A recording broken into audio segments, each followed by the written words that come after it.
বাঁচাও মানুষ বাঁচাও কর্তৃক আয়োজিত আজকের এই সমাবেশে সম্মানিত সভাপতি কে এম রকিবুল ইসলাম রিপন, প্রধান অতিথি জাতীয়তাবাদী দল বিএনপির প্রধান অতিথি জনাব ডক্টর আসাদুজ্জামান রিপন ভাই,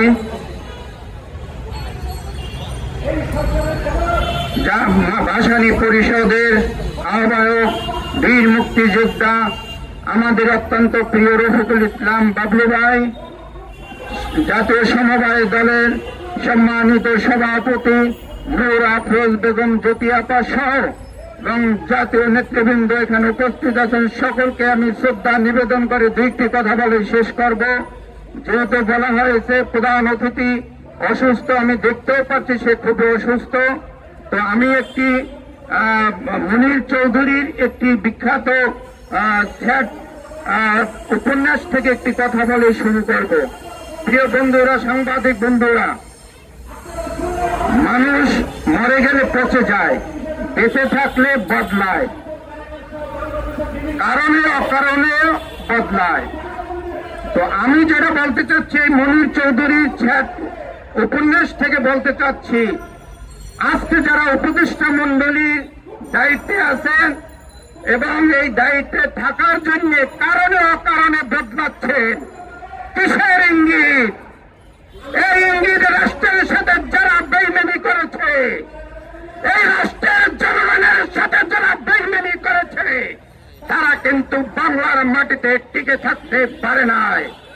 প্রিয় বন্ধুরা, আপনারা বক্তাদের বক্তব্য শুনেছে, দীর্ঘ 15 বছর এই ফ্যাসিস্ট হাসিনার বিরুদ্ধে আমরা রাজপথে গুম খুন মামলা নিয়ে এই রাজপথে আমরা বিভিন্ন ধরনের কর্মসূচি পালন করেছি। প্রিয় বন্ধুরা, আপনারা সবাই জানেন এই পাশে যে হাইকোর্ট, এই হাইকোর্ট হচ্ছে বাংলাদেশের সর্বোচ্চ বিচারালয়।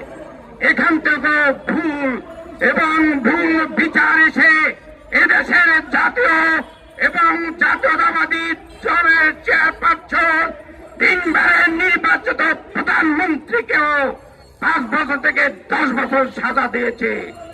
এই আলামত আপনারা দেখেছেন।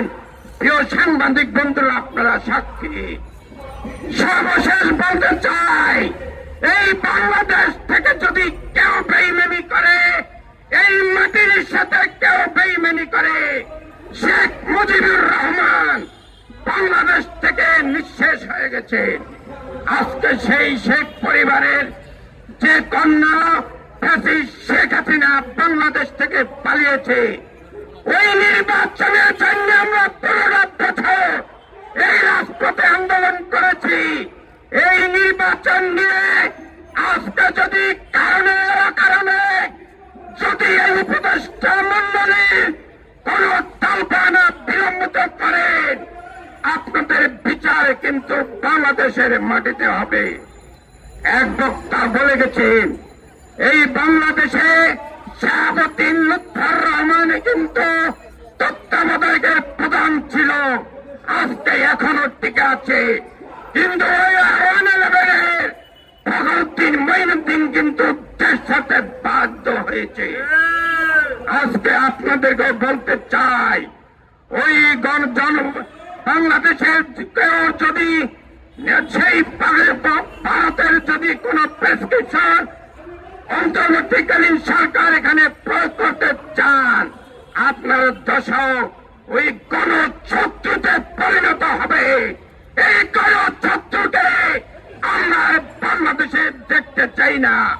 কথা পরিষ্কার, প্রত্যেকের যারা রাজনীতির সাথে সম্পর্ক আছে, খোঁজ খবর রাখে, একদম ক্লিয়ার বক্তব্য, একটি রোডম্যাপ দিয়ে বাংলাদেশের যত ষড়যন্ত্র, এই ষড়যন্ত্র মোকাবেলার জন্য এদেশকে একটি ভালো নির্বাচন দিয়ে এবং যে নির্বাচনে আসে তাদের সবাই নিয়ে বাংলাদেশ গড়বে। এখানে যদি আমরা উল্লেখ করতে পারি, অনেকেই বলেছে গুম খুনের কথা, জাতীয়তাবাদী দল অন্যান্য দল মতভেদ থাকতেই পারে, জামাতের মতো কেউ এই দেশ থেকে ক্ষতিগ্রস্ত হয় নাই।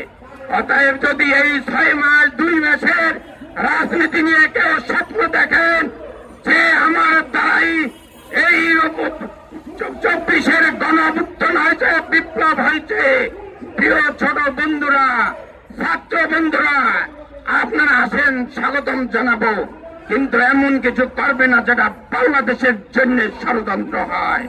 সবাইকে ধন্যবাদ জানিয়ে আমরা বক্তব্য শেষ করছি। বাংলাদেশ জিন্দাবাদ, বাংলাদেশ লেবার পার্টি জিন্দাবাদ। অসংখ্য ধন্যবাদ।